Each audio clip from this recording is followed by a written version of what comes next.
Sir, dito tayo sa pinagdedebatehan naman ngayon dito sa social media. Kasi kahapon po, pinangunahan ni President Bongbong Marcos yung pagbubukas nga.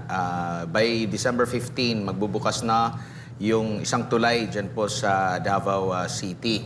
Pero medyo pumalag po, lalo na yung mga taga Davao, dahil merong pahayag po ang Pangulo at sinabi niya kasi sa kanyang pahayag, this is just one of our 4 legacy projects that will be finishing in Davao. Maraming pumalag kasi alam ng mga taga Davao na kapitbahay lang dun sa tulay kung kailan ba yan nag-umpisa at naipagpatuloy lang ngayon. Any thoughts dito po? Kasi ang mga akusasyon, credit grabbing ang ginawa po nitong Pangulo. Sa mga ating mga kababayan sa Davao, kaunting pasensya. Alam mo, yung takbo ng sistema ng politika natin talaga agawan ng eksena yan no? Ang importante dyan, alam nila. Kasi hindi naman permanente ang mga nakapwesto, no? Pagdating ng tamang panahon, naaalala nila kung sino nagsimula ng project, sino talaga ang nagmamahal sa Davao. Pagdating ng tamang panahon, pwede naman natin igawa ng monumento yan, o mga awards, no? Kung sino talaga ay nagsimula. Panapanahon lang yan. Ika ni President Erap nung araw, weather lang yan.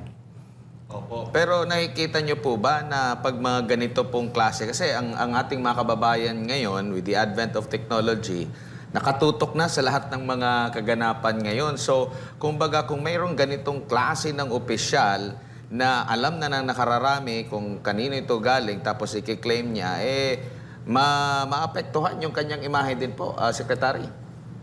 Ang Pangulo natin, medyo sira na talaga Sinasira na yung kanyang imahe. At itong ginagawa niya, palagay ko, kailangan kumuha pa siya ng magkagaling na consultant sa kanyang image building, no? Kasi yung ginagawa niya, napakaganda sana kung sinabi niya kung sino talaga nagsimula niyan, matutuwa ang mga taga-Davao at baka unawain na rin yung mga pagkakamali niya. Di ba? Sa halip na gano'n mukhang inaangkin niya lahat yung pwedeng angkinin. Akala niya sisikat siya, hindi na. Iba na ang takbo ang isip ng ating mga mamamayan. Nawala na sa kanya ng tiwala. Opo. No? Ayan, dagdag wala ng tiwala pa yan. Yun nga po. Ito, Secretary, ito pong proyekto na ito ay funded din ng China, no?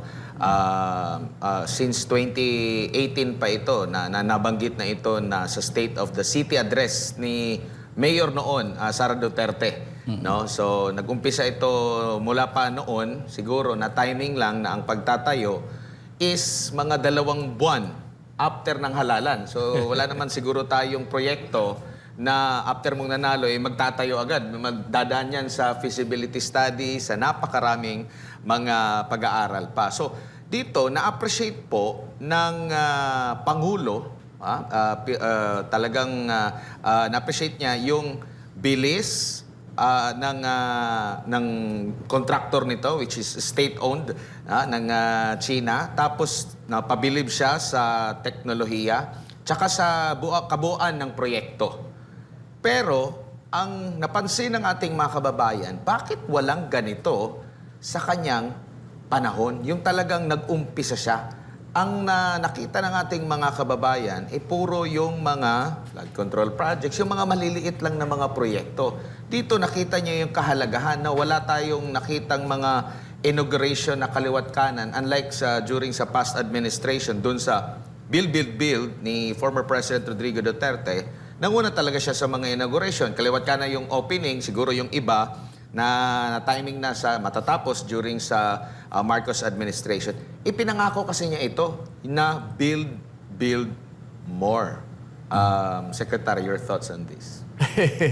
Kasi medyo palagay ko mali yung framework nung siya umupo.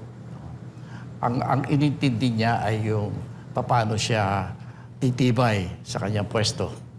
Sinusuyo niya ang mga institusyon, ang mga personalidad, ang mga ahensya ng gobyerno na pwedeng makatulong para patibayin ang kanyang pag-stay sa poder. No?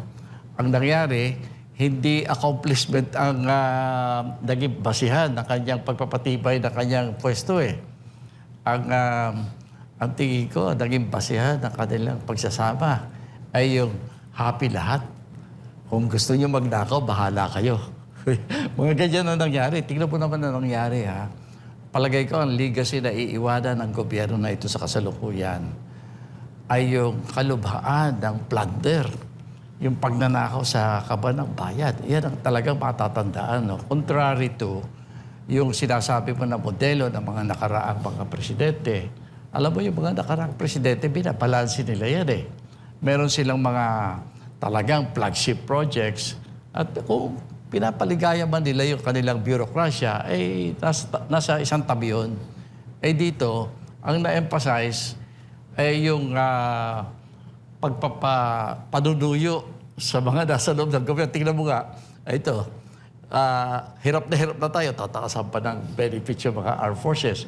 Puro ganun eh. O sigurado ko, katakot-takot na ayuda. Pero alam mo, may nakakausap ako mga eksperto sa economy natin. Kinakabahan sila dyan eh. Kasi ang pinagagalingan na pinamimigay, utang na eh. Ay baka biglang dumating yung puntos na baka mag-collapse na yung ating ekonomiya sa dami ng utang. Mga ganyang bagay. Opo. Nabanggit niyo po kanina yung patungkol sa pagbalanse. Sa nakalipas na mga administration, no, kay dating Pangulong Duterte, yung issue po dyan sa West Philippine Sea, alam natin na hindi agad-agad maresolba yan. Kaya nga, nung nagkausap sila with Chinese President Xi Jinping, nung kinlaim niya na baka pwede na ganito, ganyan, na pwede makapangisda, tsaka yung claim natin dito sa Pilipinas as per ruling na rin sa doon sa UNCLOS, nabanggit ni President Xi Jinping baka sa generation natin ngayon wala pang baka sa next generation baka may mabuong so kumbaga nagkaroon ng kasunduan na parang moratorium, kumbaga payagan pa rin na makapaglaot yung mga mangingisda, wala mo nang galawan. Kaya walang masyado tayong tensyon na naririnig. May mga tensyon pa rin, kumbaga pero sa kabuuan, naging mapayapa. And sinasabi ng mga geopolitical analyst po, Secretary, na tip lang ito or parte lang ito, maliit na parte lang ito sa kabuuang relasyon natin sa bansang China, which is nakita naman natin kung ano yung kakayahan nila na pwede rin nating samantalahin para sa pagpapalago ng ating ekonomiya. Ngayon, dito na-appreciate ng Pangulo yung bilis, yung teknolohiya. Sa nakikita nyo po, sinisiraan pa nga yung China, lahat na lang, no? Pati yung pag-organize nung November 15 ba yun, nakalagitnaan ng November na protesta na issue funded ng China at kesa kung ano-ano pa. Pero dito na-appreciate niya, siya mismo, yung tulungan ng Pilipinas sa China para makagawa ng ganitong klase din ng mga infrastruktura. Nakikita niyo po rito na, kumbaga, malinaw na ba dito sa mga naging pahayag sa kasalukuyang administrasyon na medyo may mali yung ating geopolitics dito, yung foreign policy ng ating administrasyon po, Secretary. Kasi masyadong nakatuon lang talaga sa West Philippine Sea, pero mas, sinasabi nga, mas may malaki pang mga magandang sa relasyon natin with China. Alam mo, malalim na issue yung nabanggit mo, no? Yung relasyon natin sa China. Ating tatandaan lang na may sariling agenda ang China. Tayo, hindi natin alam kung anong sagot natin sa agenda ng China. Hindi natin alam yan eh. At palagay ko, buuin natin din ang ating pag-aaral at pag-iisip. Bakit nakakagulo sa West Philippine Sea? For example, tama ka, maliit na lugar lang yan eh. Pero intindihin natin mabuti ngayon ang nangyayari sa daigdig. Napakaganda kung maging close friend tayo ng China. Kung tatanggapin talaga ang ating panukala na maging tunay na kaibigan. In the final analysis, sa tingin ko, tayong mga Pilipino, dapat intindihin natin ang ating sariling national interest at iyan ang ating gagawing batayan kung paano tayo makikipagkaibigan sa China at sa ibang bansa. Ako natatakot ako sa kasalukuyan, no? Kasi nagkakaroon talaga ng mainit na tensyon.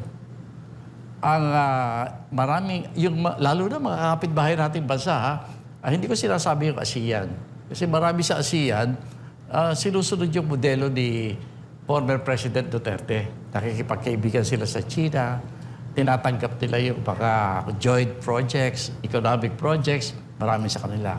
Pero may mga nakaikot na ibang bansa sa atin, katulad ng Japan, ng Australia, even Europe, no, tinitignan ang mangyayari dito sa bayan natin.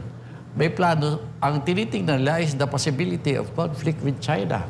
Ngayon tayo, kahit na gusto ba natin gayahin yung behavior ng ating mga kapwa bansa dito sa ASEAN, ay mukhang napili tayo para magkaroon ng ibang role, no, dito sa conflict between several countries and China. Mukha kung magkakaroon ng bakbakan, ang gusto nila ang bakbakan ay dito sa Pilipinas. Kung gusto nila ng talagang gerahin yung China, pahinain yung China, ayaw nilang masira yung mga bansa nila. Gusto nila dito. Kaya nakikita natin, tingnan mo yung mga EDCA sites.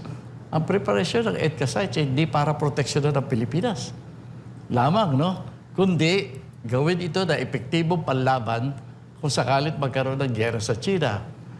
Napabalita ako, yung mga ibang kapitbahay natin bansa, nagtatayo na rin ng parang EDCA sites dito sa Pilipinas kasi gusto nila makipagbakbakan sa China, pero dito sa Pilipinas. Ay, yun, masakit sa loob yan eh. Nakikita ko, pucha, wawasakit Pilipinas eh. Kung sakalit magkagera, at talagang tingin ko, hindi ko naman sasabihin na one-sided. Both sides, I think, wants to settle this conflict once and for all.